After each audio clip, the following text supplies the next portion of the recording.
He is a three-time Bassmaster Classic qualifier and recently became the reigning and defending Progressive Bassmaster Angler of the Year. Stone Cold Kyle Welcher joins me this week on...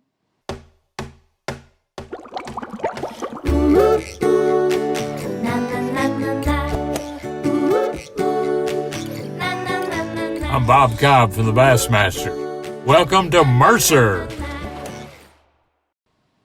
It is Wednesday, and I am once again back in your life. Or as one of our followers calls it, Russell, he calls it Wednesday. So welcome to Wednesday. Welcome one, welcome all. Friends, family, freeloaders, fishing freaks, you're all welcome here at the Awkwardly Honest Fishing Podcast that goes by my last name, which is Mercer. And I welcome each and every one of you in.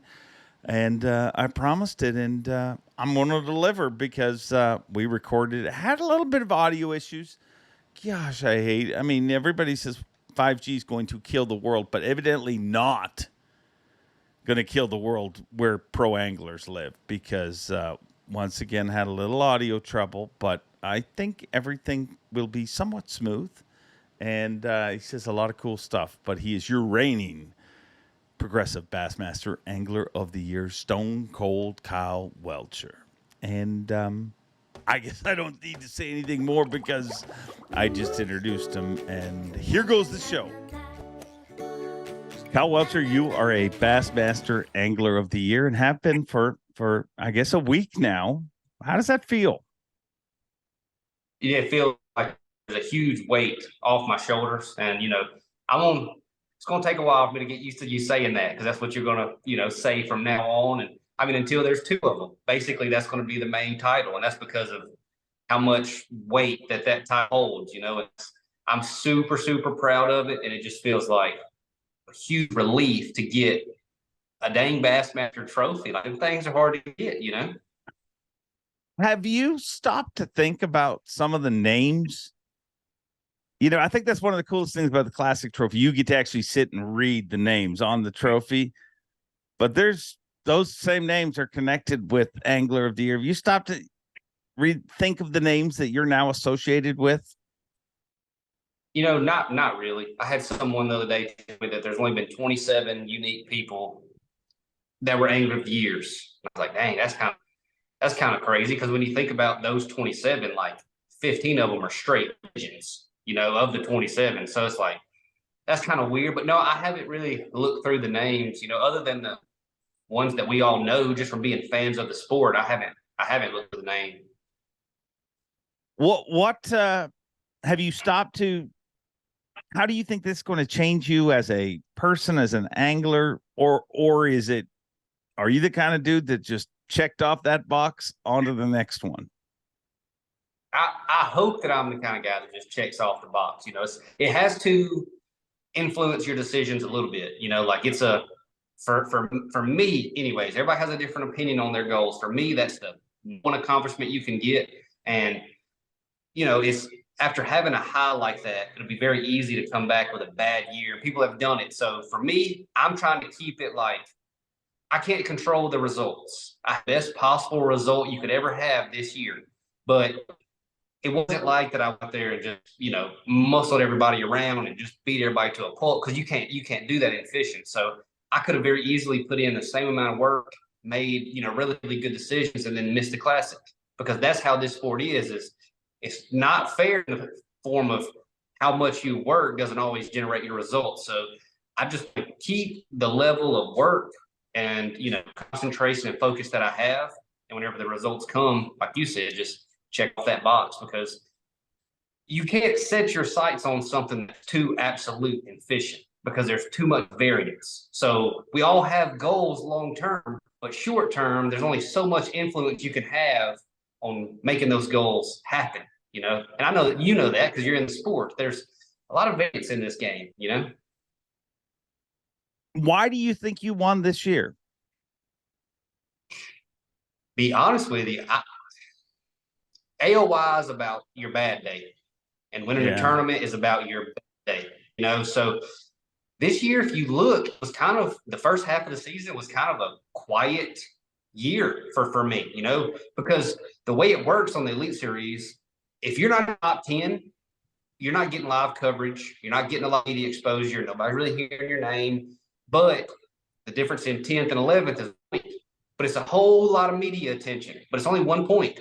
So you can come in 11th and 11th and 11th and never be on TV, never have any live coverage. And then you're in second for Angler of the Year after 3 or 4 tournaments, So that's kind of the way it went for me. Was we're 3 or 4 tournaments in, and I got a call. I hope I didn't mess it up.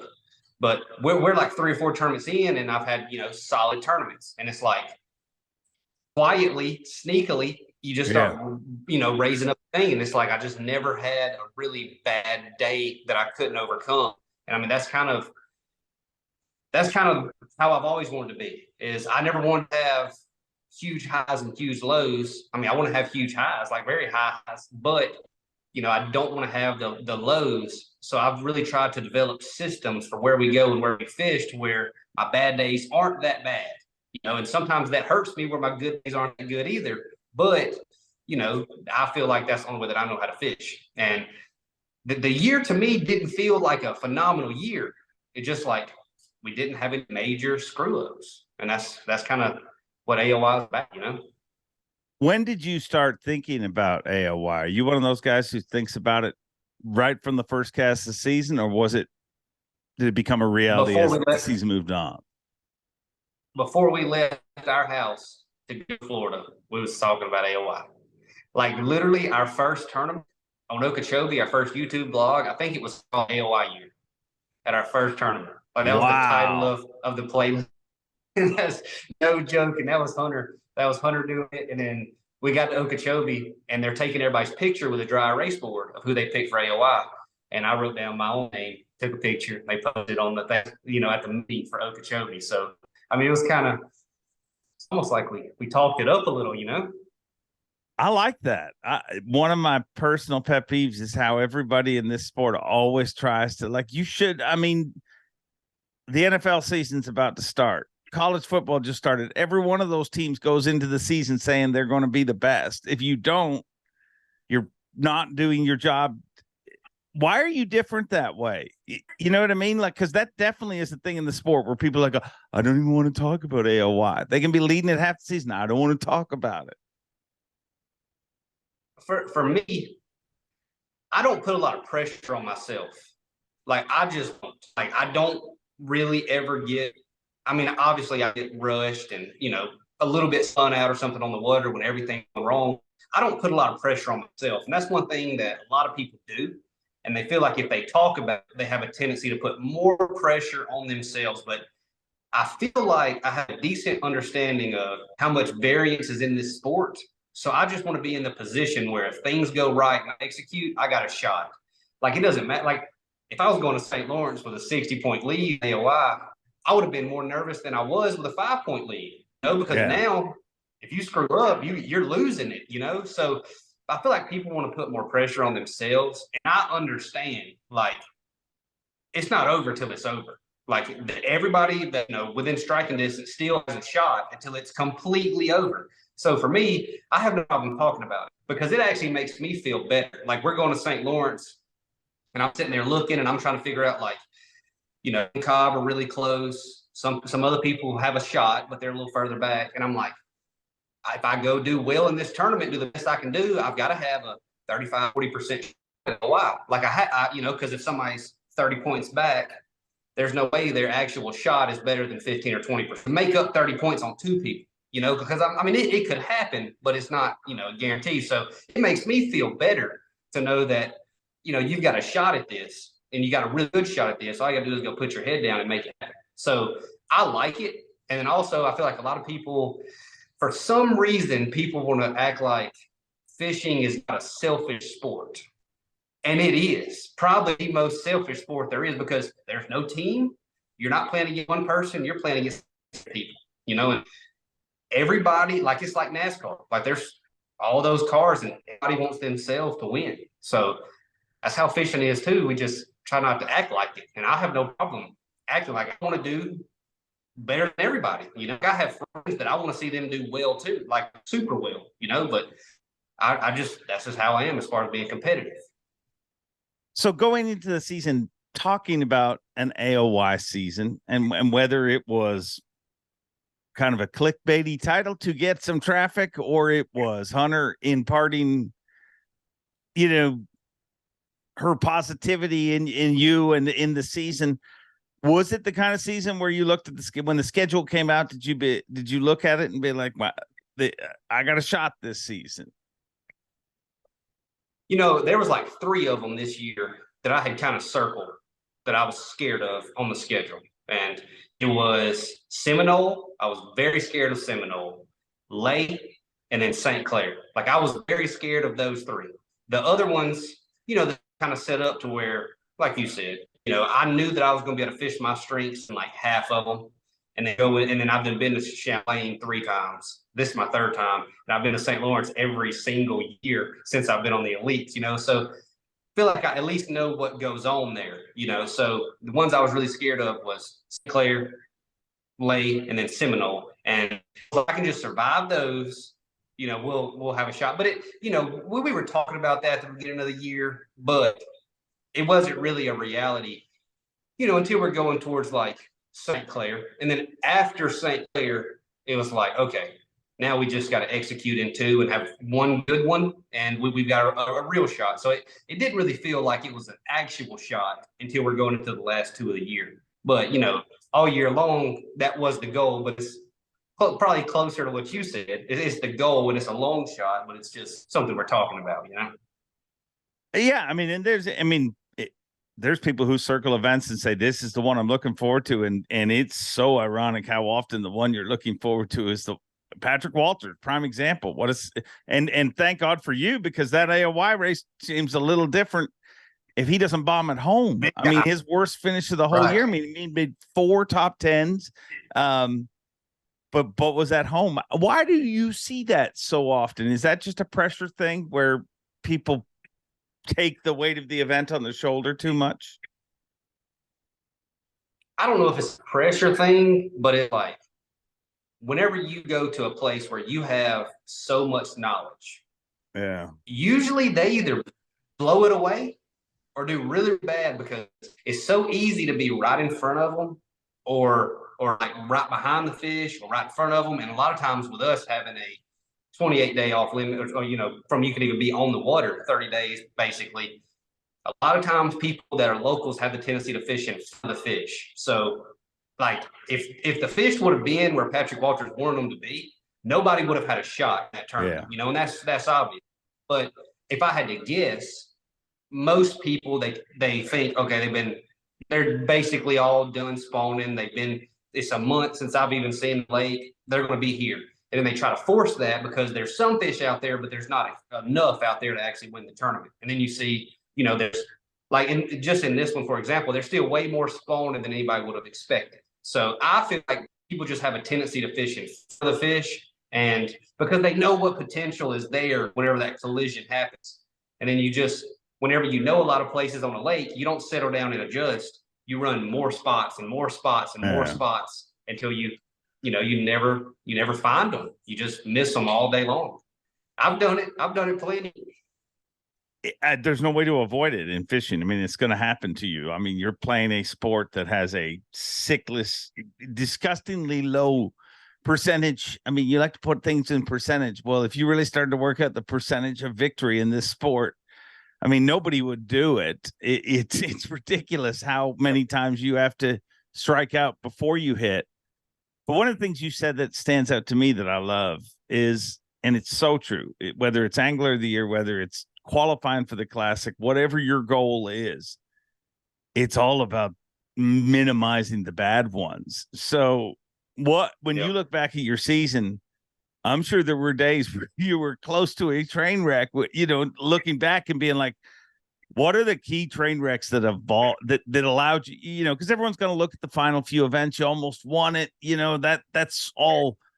But really, I'm sure there was a day where you were like, man, at 1 o'clock, I had nothing, and this saved my season. Yeah, it sticks out big time to me because it's day 2 of Lay Lake. And on day 1, I caught them like good, like not a big bag, but I started in a spot and I caught 2 or 3 keepers. Then I ran out and I started running my main pattern and I started catching quality quick. Now I had a couple fish left. I catch like 12-ish pounds, 13 pounds on lake, which is good for that time of year. Well, on day 2, it's like 10:30.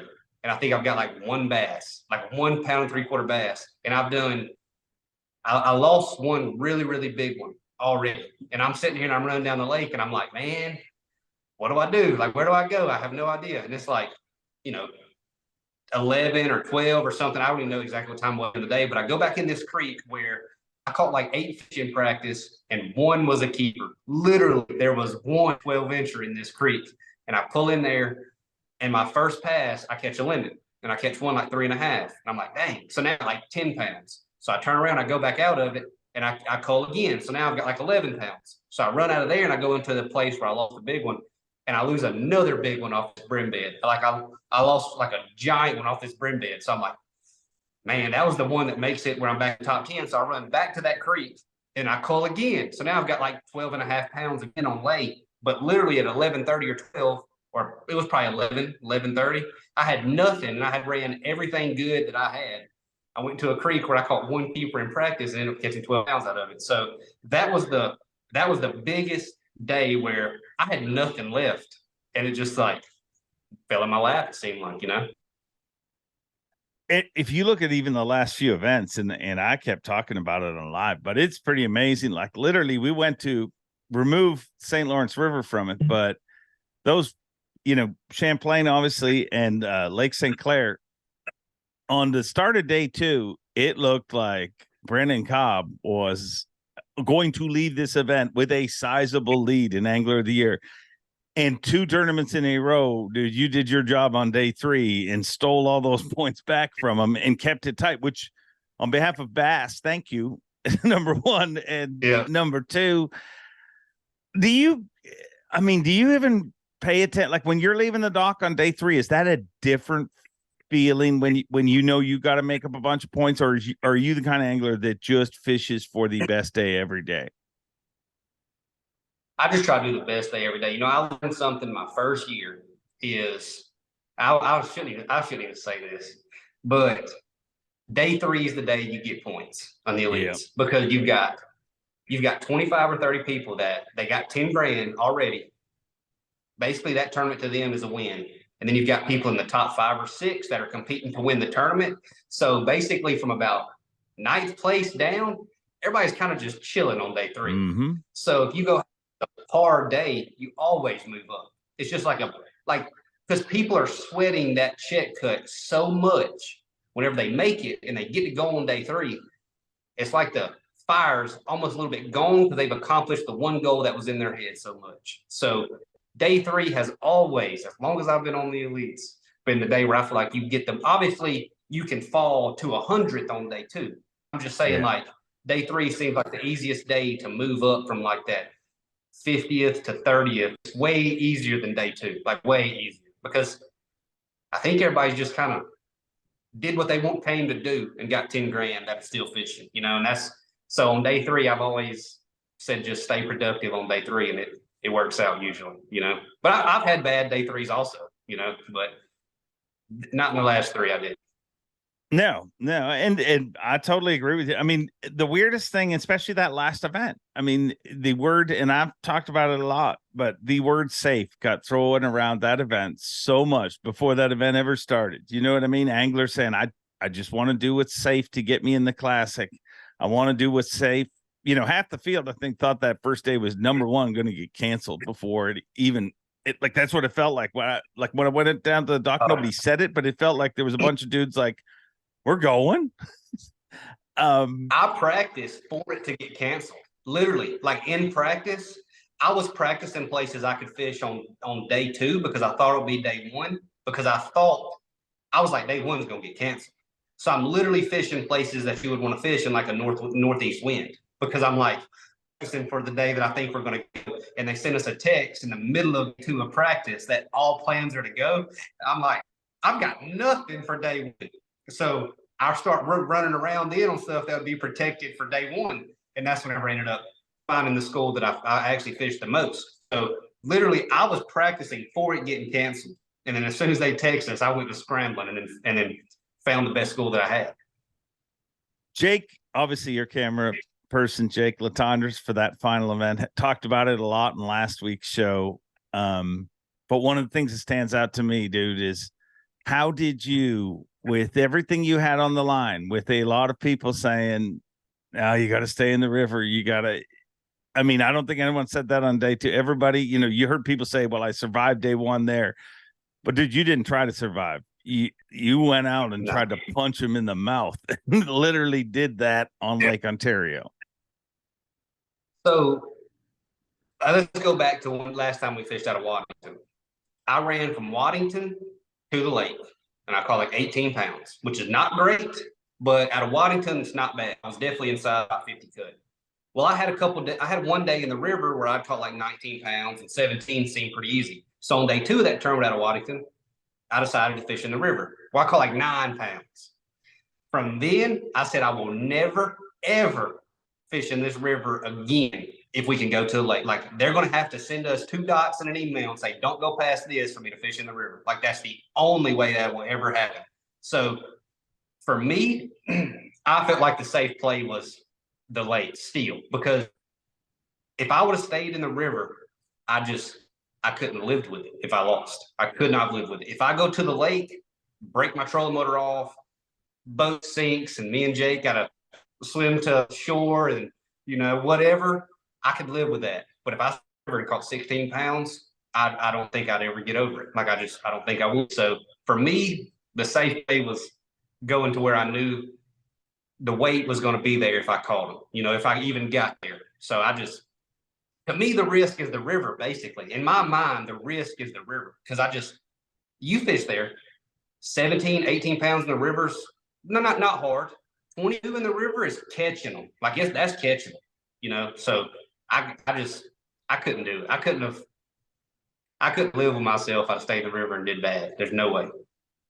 So it was never a thought. Like, you removed that from your brain. Like, you never once thought. No, it was just it was just how long are we gonna have to fish? Like, I spent a lot of time trying to figure out how to run there. Like, what's the optimal path to get there and not waste as much time? Like, do I come out here and cut behind this island, or do I go this way?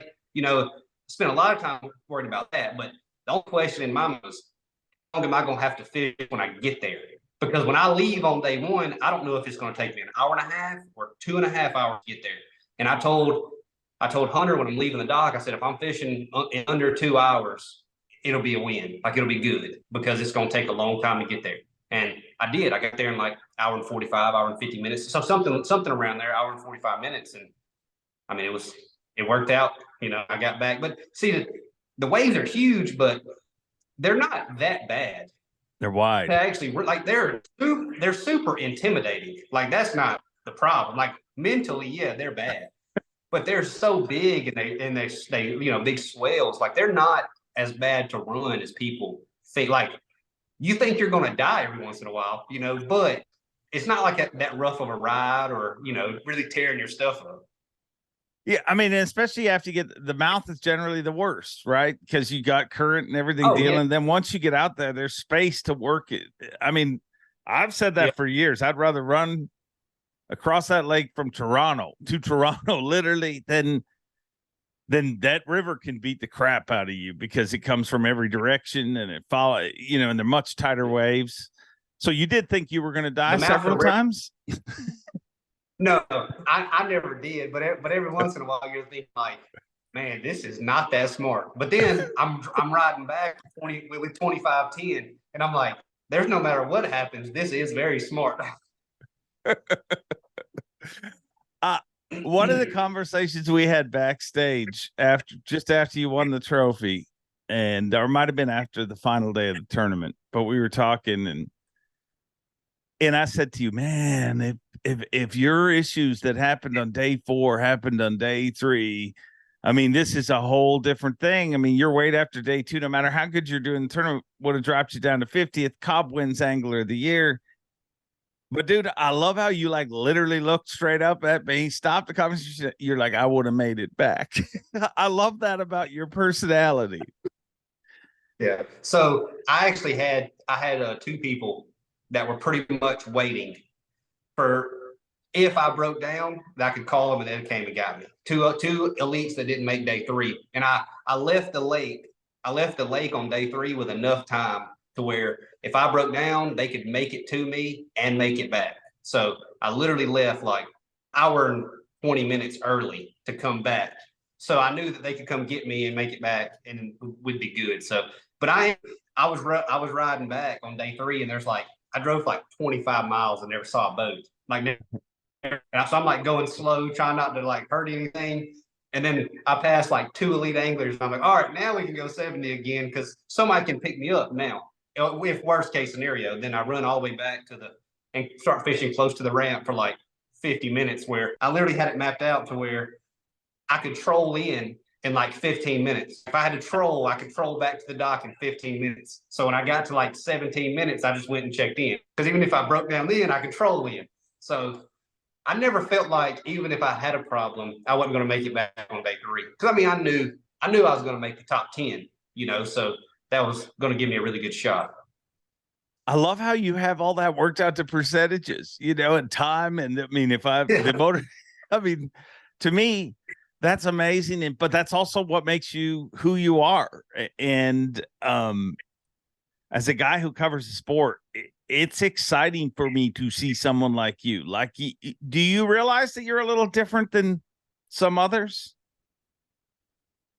It doesn't really seem like it to me because we all talk, and we all have kind of the same emotions and the same thought processes and stuff. So to me, whenever I'm talking to other people, we just seem very similar. But, you see a different side of people, like whenever people are competing, it's almost like there's a pull up and everybody's, acting how they want to act, or they want to portray themselves a certain way, or they're in the middle of competition. You see them whenever they have the biggest edge on them, and then you see them at a different time. So you're going to see a different side of most anglers than I am. But I always feel like we're more similar than anything. Maybe not.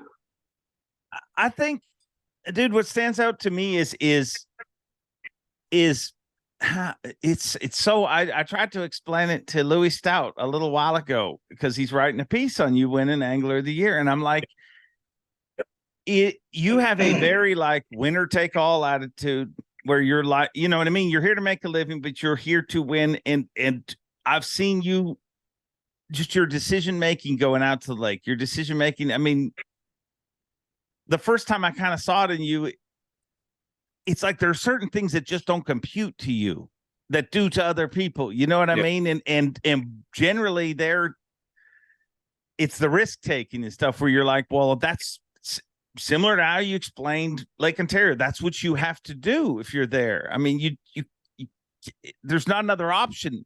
For other people there is, but for you, there was no, you know what I mean? Like, and I mean, everybody's different and there's different ways to win, but I just find it really refreshing how you've always shown that, dude. Like from your rookie season, I remember having conversations with you and being like, these are some of the, it's not what you're saying. It's not how you're saying. I remember there was a tournament and I believe it was your rookie season and you were talking about, we were just having a casual conversation and there was a tournament leader. Doesn't matter who the tournament leader was because they're not part of the story and I'm not throwing anyone under the bus, but they were making a long run at that particular event. And I remember me and you were standing beside each other when you heard that angler wasn't making that run on day 3. And you were just like, what? And it wasn't that you were, it was just like, how do you not, you know what I mean? Like there's guard. It's no, it definitely caught me off guard. I remember that. But that's lot rare. Of other things. For me, it don't. If you're in a tournament doing something, I feel like you have to go back. But I don't have all the information that he had in that moment, obviously. But like to me, it doesn't scare me to make a long run and have short fishing time. I know other people they kind of weigh that. they're like, man, if I stay close, because I hear other anglers talk about it all the time. And they're like, man, if I stay close, I get to fish for 7 hours and 30 minutes, literally. And then if I run far, I fish for 4 hours. And I'm like, yeah, but which one's going to have the highest weight you're going to bring in? You know, like that's all I care about. Like, I will drive for 7 hours and 58 minutes if I'm going to catch, 24 pounds in 2 minutes and then may make it back. Like, that's fine. So I just want to do whatever catches the most weight. And I have fished so many 3-hour tournaments that to me, 3 hours is like plenty of time to like make adjustments and catch them and full a few times, and then we can run back. But to me, I remember that exact time. It did catch me off guard, but he might have seen something to see because he was the one making a run, and I wasn't. But I would have probably had to go back there.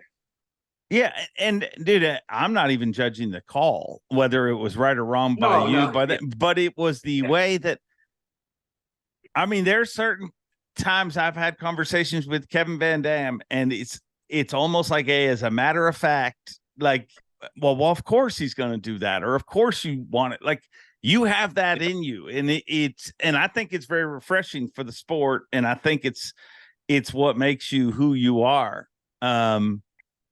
But talk to me about day 4 with all of your issues that has been widely publicized. How did you not freak out at some point? Like, I would literally be still laying in the bottom of the boat, sucking my thumb in the fetal position, saying, "Why me?" It's almost was perfect. Well, I mean, helps amount whenever you got the trophy the day before, and it can no longer be taken away. That helps a lot. But, that's probably one of the best positions that I've been in so far to win an Elite Series event. Like, I was a pound and 1 ounce behind, and I had laid off of them a lot, as far as every day I've left with so much time to make back. I hadn't fished a full day yet. So I was looking forward to the opportunity, but at the same time, man, first boat I had was a 82 model aluminum, but I still got it with a 2-stroke Johnson on it. And if you know anything about that, it crunk about 18% of the time. So it's just like from whenever I started fishing, stuff like that happened. Like, me and my little brother fished a tournament yesterday, right? Trolling motor batteries are dead in 2 hours because I'm in his boat. I'm like, man, I think I've got 2 batteries in the back of my truck. We go get them, put them in. They don't work at all. So we're floating down the river, literally floating down the river, casting in current stuff, anything we can get close enough to using the big motor. It's just like, that's how it's always been. Like, it's just, to me, it didn't even phase us. We're just like, hey, we broke down again, but it was batteries that time. So, and we ended up trolling like 3 times, and we won the tournament with no trolling. So it just seems like I just grew up having so many problems fishing out of old boats and stuff like that it's gonna happen at some point. It's not like I've never had an issue before and I'm just caught completely off guard by it. Like, I know at any point in time anything could happen, so I mean, it is frustrating, and you want to just, whenever you have an opportunity, you just want to have a shot. Like, I don't care if I would have went out there and caught 15 pounds, just give me a full time to fish and give me a shot. But I genuinely thought, up until, there's like an hour left in the tournament, I thought I had to win the entire time. Like, whenever they put me back in the water and I start running, I'm like, we still got a shot at this. And then we begin, so we fix it. I'm like, we still got a shot at this. And then whenever Justin Atkins gave me his boat, I'm still thinking, we got close to 3 hours of fishing time. Like, I've still got a shot. They just need to be there and be big when I get there, So I just never lost confidence that I had a shot until I was running back. Well, whenever I'm running back to weigh in, that's kind of when it all hits you, and you're like, hey, man, like, dang. Because that's the time where I start to get frustrated, is whenever I know time's out, like, time's up. I don't got time to even make another cast, hardly. I'm running back. That's whenever it all kind of gets me that, man, we messed up an opportunity today. But while I'm in the middle of it, I always feel like the opportunity's still there. But whenever I'm running back, it's kind of hit me, and I'm like, man, that's kind of frustrating. But then I get back like 6 minutes early, and I catch a 4.25 pounder right in front of where I got to check in with like 4 minutes to go. So it ended up it ended up being a good day with the time we had fishing, but it doesn't really hit me till it's over that I missed out on such an opportunity. But like I said, during time, it's easy to not get frustrated because it's still in front of you. Yeah. Yeah. What about the 4 ounces? Dude, I wish that fish you caught at the check-in. I mean, you heard the whole crowd. Like there was a visit, like you could hear them just, because sure, you're angler of the year and everything, but 4 ounces from 100 pounds. And see, this was bad because if I remember correctly, they've never handed out century belts at the tournament. You've always had to wait and get them sent to you later, right? And like this was the first time where they're giving them out and they're taking pictures with them right there. And I'm like, man, they actually had them at this one. Like I should have got one, but that was the one thing is with 3 hours left, I was like, I'm gonna do that. Like I'm gonna go catch. I think I needed 20. I needed 20 because I caught 27. So I was like, I'm gonna go catch 21 pounds and get that anyway. And then I went out there and I had actually 2 big lulls. When I had 3 hours to fish, and I fished for like 25 minutes and didn't catch one. And the last 45 minutes and didn't catch one. So literally caught on my weight in an hour and 40 minutes, basically. So that was super disappointing because, and I've told people, I'm like, man, you just don't know when you're gonna have another shot at 100 pounds of smallmouth. They're like, yeah, but y'all go back next year. It's like, yeah, but then you got to go catch 25 pounds 4 times. Like, yeah, like the fish are there, but how do you get set up like I was? I only need 21 pounds to do it. That's the opportunity that, I would have liked to got that because I don't have a century belt at all. First one being smallmouth, and everybody saying that I struggle with smallmouth fishing. That'd be pretty cool. Oh, it'd be very cool. And to make you feel better, the belts they were using at the event was just for a photo op. The ones they will still get it, the classic. Okay. They're so much cooler than the one we used for the photo op. The one we used for the photo op's cool for a photo op, but so I mean, it doesn't make the paint a little any less or better, I don't think. But you mentioned fishing that tournament with your brother. Is that something you grew up doing, or is that just my brother's the angler of the year and I'm going to go fish a tournament with him?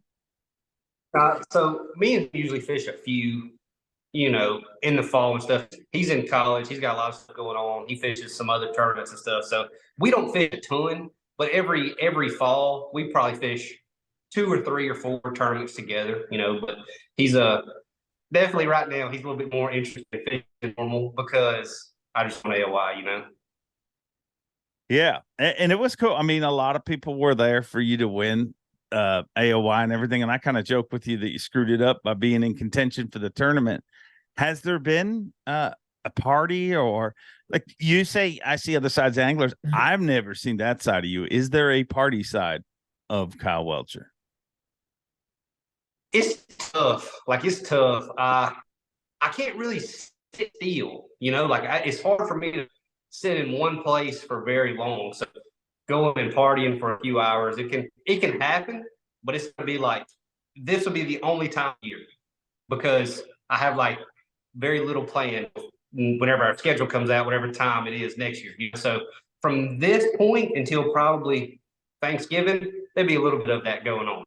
But if there's anything important, I literally can't. Like if we had a tournament in November, it'd be hard for me to even stop thinking about that tournament at all. I'd be going out in the garage and fixing stuff, and I just can't stop thinking about what's. I mean, that's probably how it's going to be as soon as our schedule comes out. So before the schedule comes out, I'll say, yeah, we can open up that side a little bit and celebrate AOI. So how have you celebrated so far, or have you at all? Yeah, no, it's just been friends and family coming over and talking and hanging out and all that type of stuff. Just the ones that I've been, really close with for a long time. They just all wanted to come by and see the trophy and talk and hear about all the stories and stuff and talk about the 4 ounces like everybody wants to. It's just been a lot of that for, ever since I've been home. But it's just really cool to have people that like these people I grew up with. Like I started a high school basketball team with a buddy of mine whenever we were 15, 16, and he was like one of the first ones that came over when I got home. I've got, people that I fished with years ago, they came over. It's people that have just been there the entire time and watched it and then got, now we've been, because of it. What did you? I don't even know if you get a chance to see it, but when I was on stage and you were holding that trophy, what really stood out to me and what I thought was really cool is just the amount of anglers. Swindle. I mean, obviously, Justin Atkins was there. Paul Nick, but Swindle really stands out to me. Like, I look down at Swindle and dude, just the look on his face, and there's nobody looking at him at the moment. Everybody around is looking at you. But dude, I'm looking, and the look on his face was just pure joy and pride in you. Have you been able to sense any of that or absorb any of that? Yeah, I've talked to him quite a bit since the tournament, and a lot of the anglers were, I mean, that's just an accomplishment that everybody respects. So I feel like they really reached out a lot and congratulated me a lot. A lot of them post pictures with me and stuff like that. It is that means a lot to me. It's a competitive sport, so it'd be very easy for somebody to just flame gravel and be mad that they didn't win or whatever. And we've all done that, but to see them stay there and want to be a part of, I mean, my life changing for the better, that means a lot from all those. And they're really, really good friends of mine. All of them are, and we talk a lot. And I was just glad they got to be there and see it. And Swindle actually said he picked me on a podcast months and months and months ago to win AOY. So he'd been rooting for me the whole time. It's been really, really cool. Like, it's really a brotherhood out there. Even though competitors, we want to see everybody do well, and that was cool for them to stay and watch. What about Cobb? I don't think I've ever asked anyone, like, what's the conversation like, or have you guys had a conversation? You guys were paired together just through competition, and every story for the last few months has involved both of you. Was there a conversation afterwards? Yeah, well, we just kind of talked behind stage, but me and Cobb we just, for some reason, have never been kind of around each other much in professional fishing. Like, it's to think that, like, there's only 100 anglers, but I've got some anglers that I've almost never even seen that are on the elite series, even though that sounds weird. Like, if you're in a different flight, somebody checks in at 3:00 and I at 4:00. Well, you kind of keep in that same flight all year. Y'all could just miss each other. And I mean, only the time we're going to see each other is ICAST, basically, or the Classic. And if you just miss them for the entire year, like, I've got other elites I might have only talked to once, basically. And it's not because I don't like them. We're just never around each other. So me and Cobb have never really been around each other much at all. Never really talked much, only basically in the bag line from time to time, and that's about all we've talked. I mean, I told him, we shook hands, and I told him before we went to St. Lawrence, I was like, man, no hard feelings either way. Like, I'm not gonna be mad at you. Don't be mad at me. We're just gonna try to both of us gonna try to get it done. I'm not rooting against you, but I'm rooting for me. And that's kind of the way that I felt. And but we've never been super close friends, but we've around the tournaments and stuff. But it ain't like I've called it, so we've talked or anything like that at the tournament, basically. When did you think I came in last? Sorry, go ahead. I said, well, I know what it's like to be around something like that. And he does too, because he's been close to Forrest Woodcutt. And, like, I came in second in the Classic, and I wouldn't have cared what anybody said, but at that point in time, nothing could have helped, so I didn't really know, what I should do, Yeah. Does this help heal some of that, or do you still have as much fire to go get that? No, so I definitely want that, but this to me is what I wanted more. But no, there's still a big time there to go get that, because it was different, man. Like, when I came in second at the Classic, there was more hype around that than even what just happened. Like the phone calls and the interviews, and that was just a whole nother level, because there's so many eyes on the Classic. So I can only imagine what it'd be like if you won that. So that's definitely like the big goal for everybody. For every single angler, that's the big goal. So we're gonna keep working hard at trying to get that one. So This gave us a brief little intermission, but no, there's still a big fire to get that classic. We need some redemption at some point. I think it's coming. I think it's coming. One negative, maybe not a negative, but it's flying around everywhere now, but I would feel that in some ways it's kind of not just that it's going on when people are accomplishing things, but the number one controversial thing in the sport of fishing right now, forward-facing sonar. Does it bother you that your victory has to deal with, you know what I mean? Like it's literally every podcast you go on, you're going to have to talk about your season, and then you're going to have to dig into forward-facing sonar. No, I do not care. It doesn't take away from, in my opinion, anything that's been happening in the sport. It's not like there's an asterisk beside it and 4 people have it.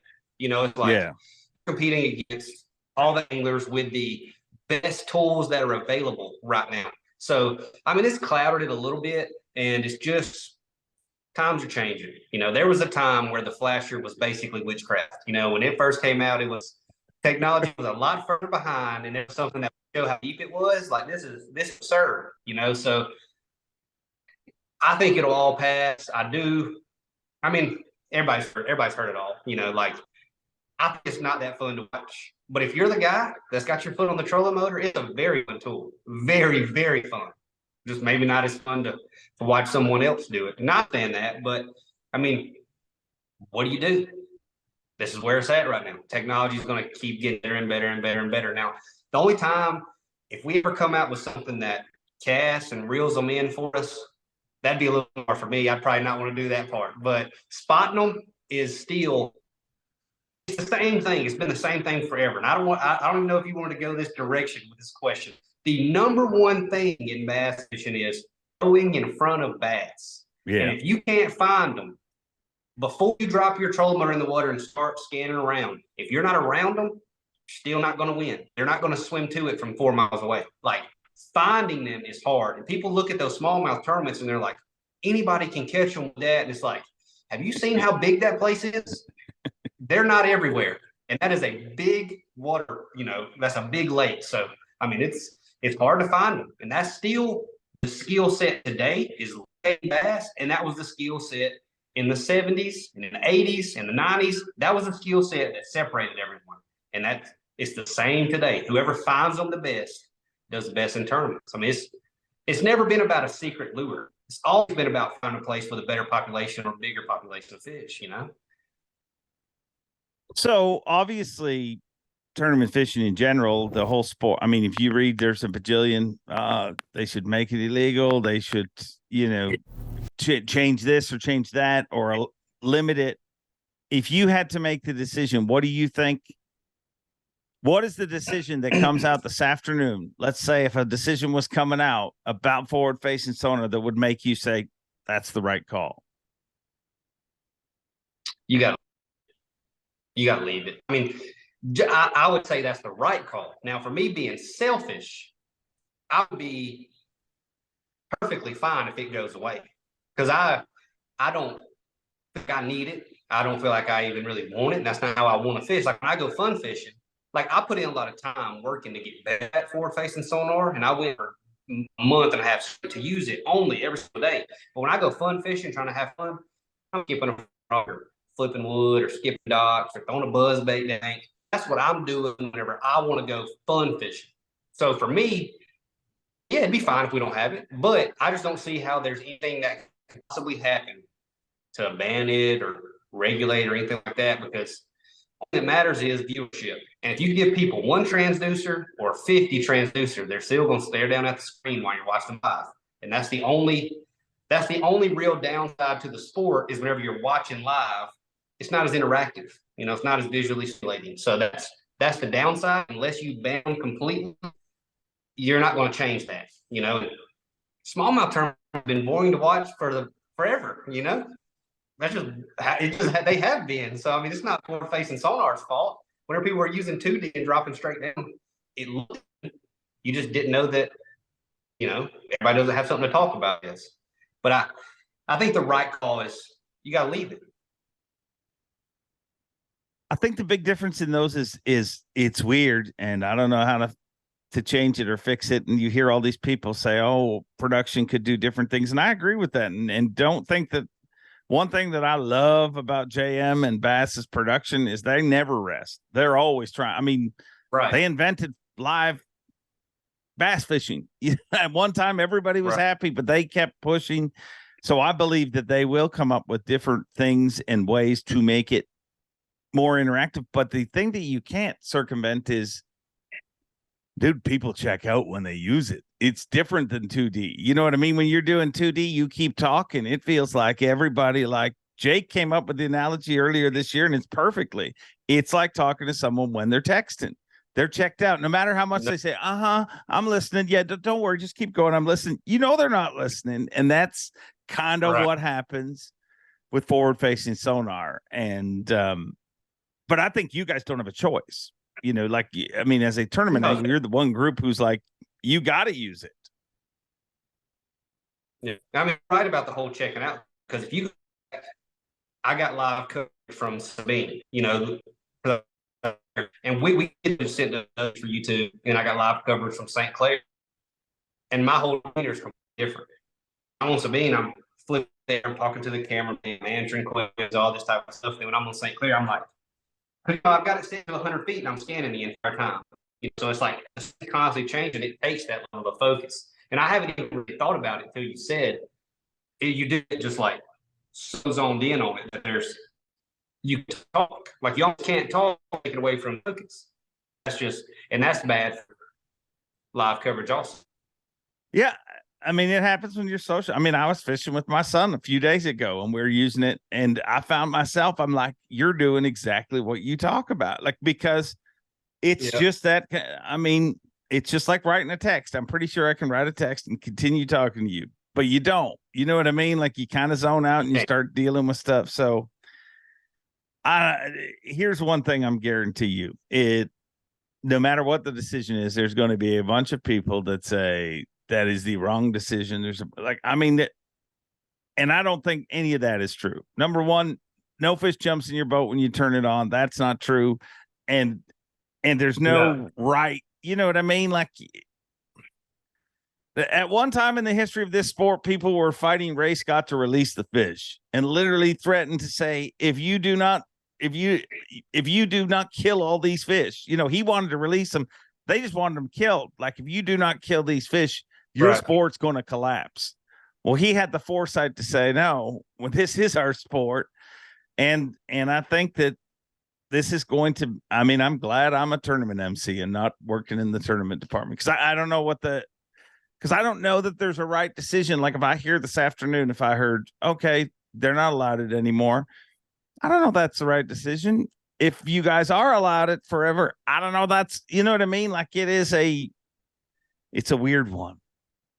It's puzzling. Well, now imagine having to go to St. Clair now without it, when all the locals have been using it, and then you have to go over there and have a tournament and catch them. It would take like 14 a day to make the cut, because the fish are getting so much pressure. They're not biting as good. And then now we're super inefficient. So the general public going to have them. We can't lakes and try to compete. Like, our weights would be worse than the club tournament weights all of a sudden, and they've never been before. There's certain lakes where if we didn't have it, our weights would be so bad compared to the locals. It'd make us look bad, I feel like. Yeah. That's the problem with putting the genie back in the bottle. Like, it's, and people compare it to the Alabama rig, but it's nothing like the Alabama rig. That was one rig.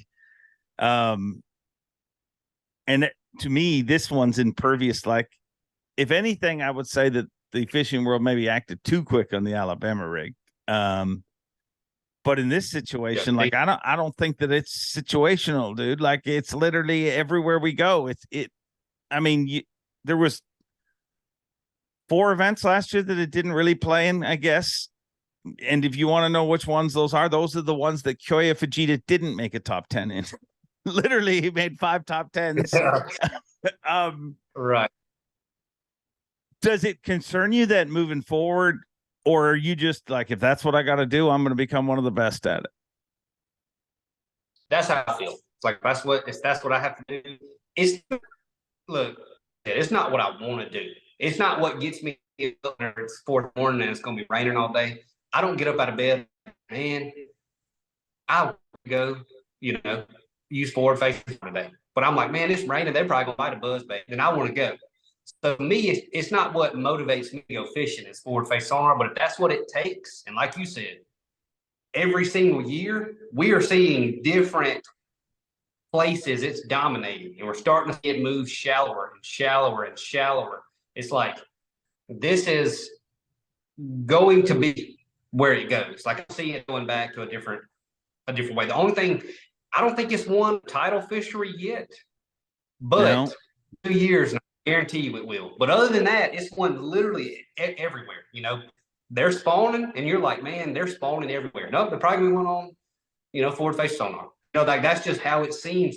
So, I mean, I don't see it slowing down at all. And if that's what it takes to be a professional bass fisherman, I'm going to do it. Because that's all I want to do is be a professional bass fisherman. So I'm working.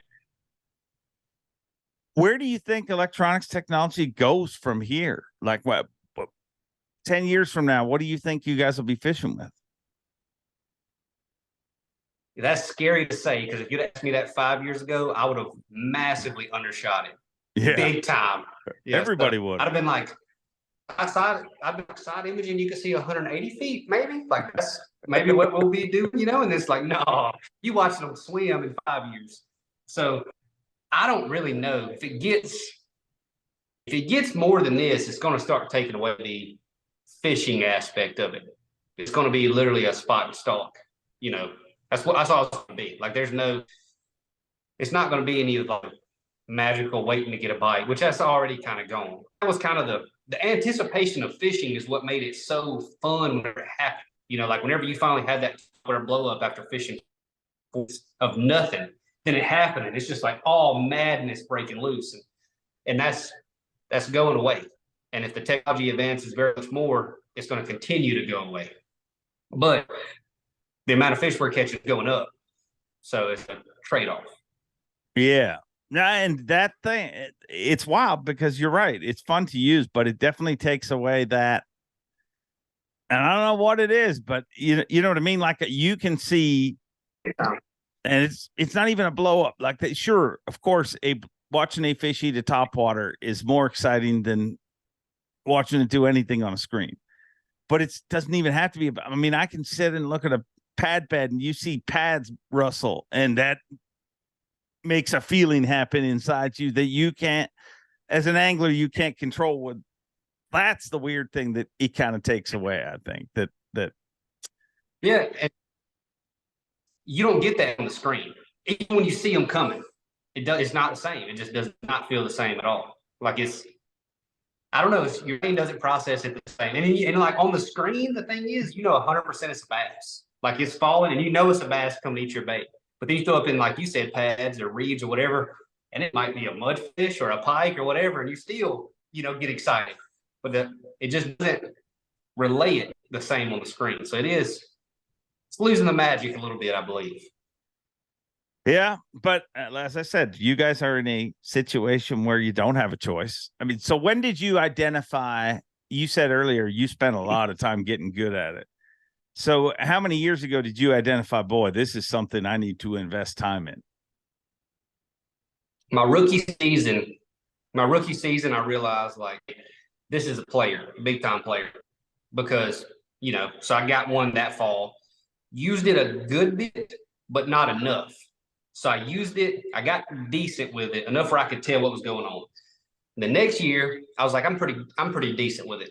So I went up north and was not good enough with it by any means, but also made bad decisions on my second year going up north. But I left from there then. I said, I will never come back up here and not be super dialed with this thing. So I came home my second year, and then that's whenever I went for literally like 40 days straight. And I was out there chasing white bass and spotted bass. And anything that I could see on there and chase. And I I chase white bass the most because if you can keep up with them and put your bait in front of them, bass ain't got a shot. Those are far the hardest thing to chase down. So I would literally be around bait and I would see a school of spots. I'd throw over and I'd catch one or catch two. And I'd see the white bass and I would throw them and they'd be 100 feet away. I'm like, okay, this is going to be a training exercise. We're chasing little suckers around because if I can keep up with them, I'm good. But it was after my second year. That's when I really realized, like, I screwed up. I should already be better than I am with this. And from then on, I've got better and better and better. And I'm still not the best with it by any means, but I just want to keep getting better and better and better and learning the ways to do it. But now there's baits coming out specifically for it. Companies are making rods specifically for it. Like we're line that's metered so we can see exactly how deep our bait is. But I mean, we can already see it on the screen. So that, but all that type of stuff, like they're making an entire category for this. And they're making jig heads that show up better on the screen. They're made out of a different material and stuff to put on the side of the bait so it shows up there on the screen. It's like there's an entire category of baits coming out for this, so this is moving fast. And we're only 4 years in, basically, to whenever it gained huge popularity. Whenever Patrick Walters won on Lake Fork with it, that was the first time that a lot of people were like, okay, this thing don't just catch smallmouth. Like, this is different. And that was it. That was my rookie year. So that was 4 years ago. So that was the time it opened up everybody's eyes. So from then till now, only been about 4 years, and we've came this far. And in 5 years, we got to go at least that far, plus all kinds of new technology. So who knows? I got no idea where it's going. So how do you decipher when to use it and when not to use it? I have a problem with me. Like, I either focus on it or don't. I have a problem implementing it when I'm fishing visible structure. If I pull up and there's a tree and a limb is sticking in the water, now I'm fishing visible structure. I'm flipping that trick, But like, if I pull up and the limb is not sticking out of the water, I'm using forward-facing sonar. And I have a hard time using it simultaneously whenever I'm regularly fishing shallow. So when I'm fishing shallow, it'll be on, and I go that I need to pay attention to. But I just get so focused in on how I fish my entire life and fishing like that. And then whenever I move, offshore or whenever I think I'm going to use it, it's 100% focused on that. So I'm either all in on it or not paying attention to it at all. Yeah. And I feel like I need to merge. I need to merge just a little bit to get to the optimal place. But like a lot of the tournaments this year, I never had it on. I never had it on for Okeechobee. I never had it on for Seminole. Like I never had it on for a bunch of them that were won with it, but I never had it on for probably over half tournaments this year. Like I took the whole graph and everything off for Sabine. I'm making a long run and it's going to, slow me a mile an hour. So I took it all the way off. But I mean, that's Sabine. But there's the tournaments this year, I didn't use it at all. And I know it probably would have helped me if I would have, but it also slows you down. So if you skipping docks and you get a bite every 10 docks, get 200 docks, that's 20 fish. Well, now if you're using forward-facing sonar and it slows you down to where you only can 150 docks because you're looking at stuff, now you only caught 15 fish. So it can slow you down, but there's a happy medium there. I feel like I need to get to. Yeah, and I mean the results are always what because at the end of the year you want Angler of the Year, and you used it perfectly, but you don't rate it that way. You know that you got the right points and everything, but you also know that there's times where it probably may have helped you, but I agree. There's times and I think that's what we saw a lot this year. I think that's why Koya had such a great season. I mean, I don't think Koya tried much else. And when it worked, he is incredible. But when it doesn't work, he goes down like a hail of gunfire. But if it works at 5 out of 9, you're going to have a good year. I mean, five top 10s is pretty impressive.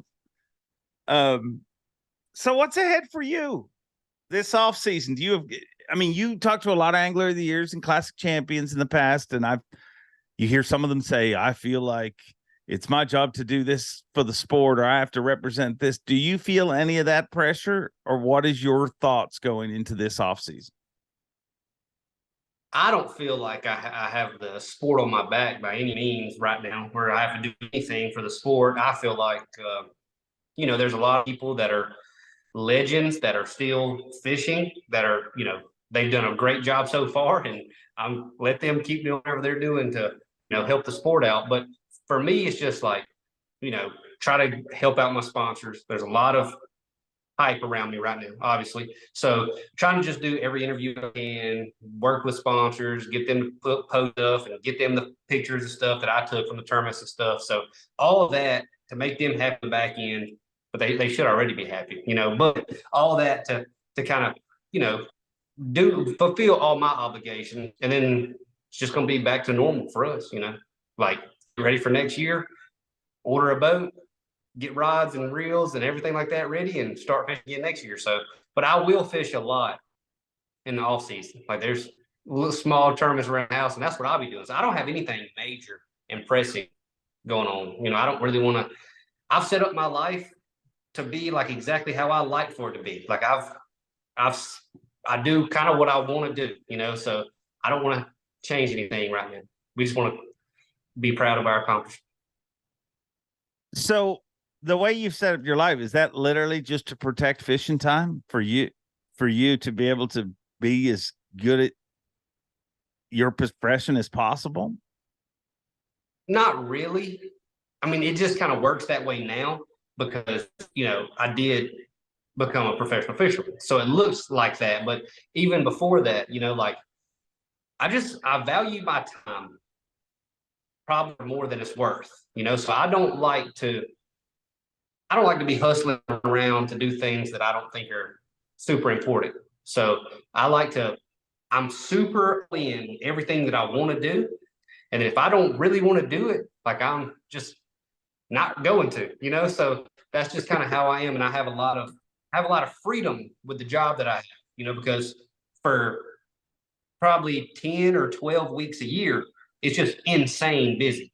Then we got, 5 or 6 more weeks of filming, or maybe 10 weeks more of filming and stuff like that. But outside of that, we've got a decent amount of freedom, so that's one of the best things about being a professional fisherman, actually. And I work a lot during those free times also, but it's not like I have to be there at 7:30 a.m. and clock out at whatever time at 30. It's like I still have obligations, but I can kind of do them whenever I want to. And that's my favorite part of the whole deal, actually, is the freedom and the, on schedule and stuff. Yeah, I mean, we talked about it last time we did a podcast, which obviously wasn't that long ago. But I mean, if you're going to value something in your life, time is the one thing that you can make more money, you can win more tournaments. Time is there's only so much you get. Have you always been that way? How old are you? I just turned 30 this year. So to be 30 years old, there's a lot of people who don't think like that. Like, have you always valued time the way you do? Yeah, kind of. So a little bit, there was like other circumstances whenever I was younger where I was made so much stuff like that. Just I didn't want to do things. I felt like it was a waste of time. But, it really got whenever I'd say whenever I was older and traveling and stuff, playing poker and fishing, tournaments, stuff like that. That's whenever I really realized that stuff goes by pretty quick, like really quick. Like now I've just completed my 4th year on the elite. I remember when I was like getting my boat wrapped, trying to go down there to St. John's for my first tournament ever. And it's like, it feels like it was not long ago at all, so stuff goes by so fast. And whenever I'm traveling and I started seeing everyone in the country, everybody's just hustling and running around and stuff like that. It's like some people don't have a choice. I'm not saying it's the wrong way to do things. It's just if I could find a way, I didn't want to do it. So whenever I'm traveling and kind of seeing the world and realizing, started getting a little bit older, things start going by really fast. I realized that, you only get so much time. So make the best of it, Yeah. And I think that's also part of the success of your YouTube channel. You know what I mean? The fact that like the way you guys live that lifestyle, you know what I mean? There's your relationship with hunters on display in front of you, you know what I mean? But I think that's what so many people appeal to with you, because they know you get it. so to speak, life-wise and experience-wise. What did it mean for you to hold that trophy with her when she came out on stage? Well, I really, so when she came out on stage, I like put it in front of her, and I was hoping, I know it's probably too heavy for her to hold, but I was hoping somebody would take a really good picture of it right in front of her. And I haven't seen it yet. But I mean, that's how I feel about it, is like last year I came in 69th in the point. I had lots of missed cuts. I just had a really, really, really bad year. And she's there for it. Like she's take it on the chin just like I am. Like that's what it is. Like she feels it. She hurts. It's not fun. The wives that travel, I mean, they feel whenever somebody's doing good, and then whenever somebody's doing bad, like they know. And see, a lot of times, a lot of the wives try to make sure that they're high, not that high, because they help us a lot, but they're not in actual control of the competition side of things. So they know better than to get super, super high, because they're influencing what's actually happening on the water, but they are helping us a ton off the water. So they try to not even get that high. So a lot of times the wives just feel like loads of things going wrong. So last year, her going through that, she, it's not like she was ever super disappointed or anything, but like I know that she wants better than that for me, and she thinks I can do it and rooting for me. So this year, I felt like we won it. Like we won AOI. Like that's how it genuinely feels. So I was really glad to see that for her, because it's a lot of relief for her. And it's only a relief for her because she knows that I want to win something, and it's just really cool that she gets to experience it with me. That's awesome. That's my favorite part of the whole deal. It's cool to see from the outside, and I've said it a bunch, and I do believe it. I think that the spouses have the tougher job. You know what I mean? Like you leave, like you said, like, I mean, day one, you go out into that ocean and you're focused on the next wave and making it to that point in your GPS. And they're stuck thinking, you know what I mean? Like you're focused on competition and everything, and they're stuck carrying the weight of everything. And I think you guys are an amazing team, and it's awesome to see things work out for you the way they have this season. Do you still play poker at all? Yeah. So I played poker 2 days ago. Went to a poker game 2 days ago. So that was my first time playing since I think December. So I went and pre-practiced for Seminole, and it was before it went off limits. That was probably December, early January, something like that. And I went down there, and I had played poker like 2 days before I went to pre-practice. And as soon as I went and started pre-practicing, not playing anymore. Like I just don't even think about it. Focus 100% on fishing. And then whenever I get done, now we're playing some poker. So I actually plan on playing a lot this off season, like a whole lot. But I probably won't, because as soon as the schedule comes out, I'm gonna be working towards next year. Every single off season, I always think I'll go play poker a lot. And then the schedule comes out that I'm trying to work towards next year, so because fishing is my number one passion. So until the schedule comes out and I start working on that, we're definitely gonna play a lot. So how obsessed do you become? Like the schedule comes out, what like you literally start working and obsessing over, like you every day in the off season, you'll be focused on the next season? It's not like every scene for 8 hours a day, but there ain't many days that'll go by where I don't think about one of the tournaments or something, and I'll start looking, just glancing at maps and, navigation stuff on my phone and all that type of stuff. And I'll just start looking a little bit, and it's not like I'm going to sit down and study, like we go back to St. Lawrence. I'm not going to sit down and study St. Lawrence for 8 hours for 6 months, 8 hours a day for 6 months, but I'll look at stuff, especially the first couple. I look at those a lot because those are obviously the first ones we're going to do. Then we usually have a break in between them or whatever. So I'll start thinking about it and start ordering baits and stuff as soon as the schedule comes out. I'll start ordering stuff for sure. I always do that. And so this is how it always goes. I order thousands and thousands of dollars worth of lures to drive 1,000 miles and to fish with the same 5 rods I fish with every single year with the same 5 baits. But it's like, if I don't have a box this big full of new stuff, I just don't feel confident. Yeah, it's like the fish know, and they always eat the one that you don't have a lot of. Like if it's a particular color they're chewing, that's the one that you don't have a lot of. It's just they know. Yep. I know a lot of people have asked you if you've learned anything you take from poker to apply to your fishing days. Anything you take from fishing that helps you with poker? Like when you went back to play poker the other day for the first time in months, is your mind like, or is it just totally different? They're very, very, but poker is more of a evaluating your opponents is a big chunk of poker. It's not the number one thing, but it's a big part of poker is understanding your opponent's tendencies and fish. And then obviously in fishing, the biggest thing like is the fish's migrations and all that stuff and how they want to all their tendencies. So that's the same. And then they're both very, very similar in decision making. One thing about it is in poker, there's 52 cards and there's a finite number of options. In fishing, literally unlimited, millions different variables that makes it where there's so different things and you have no idea. So in poker, you can check your work, you can work backwards and actually figure out if you made the right decision most of the time. And in fishing, it's just educated guesses. But both of them are games of incomplete information that you're just guessing your way through. And whoever guesses the best, does the best. So I feel like they're very, very similar, but I can't think of anything that I take from fish into poker. I usually take it the other way, from poker into fishing. Yeah.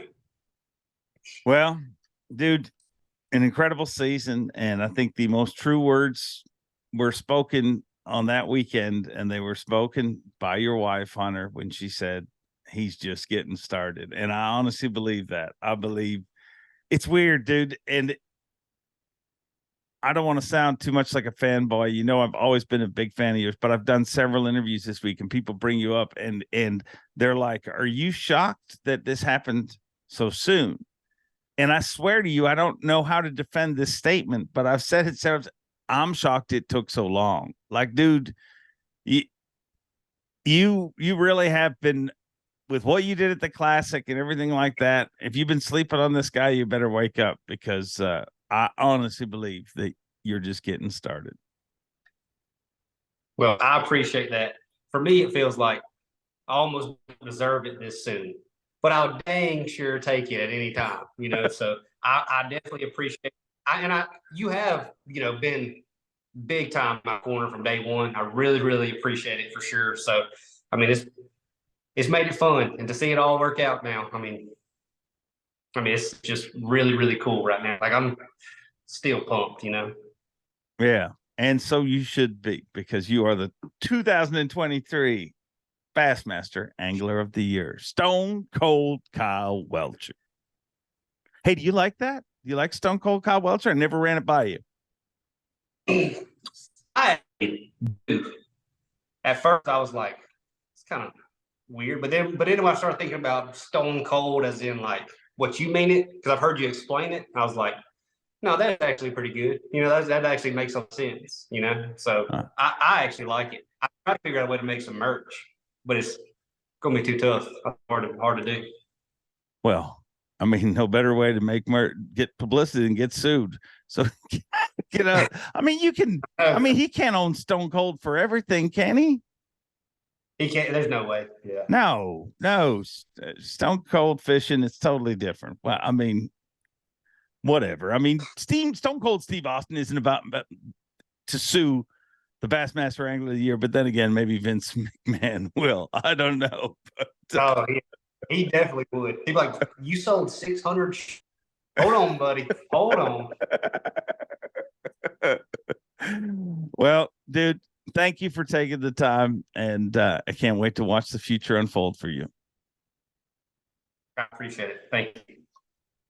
I hope you enjoyed that. I know I did, and I have a feeling you're going to see a lot more from Kyle Welcher in the future, and a lot more times we'll see him on this particular program because I really enjoy talking to him, and I hope you guys enjoy listening, because if without you guys, it's just me talking to my computer. And I thank you for making this seem like a job. See you next time. Enjoy being. Have a great week. And we'll see you next time. Thanks for watching. Please like, comment, and subscribe, because Bob Cobb of the Bassmasters told you to. You hear?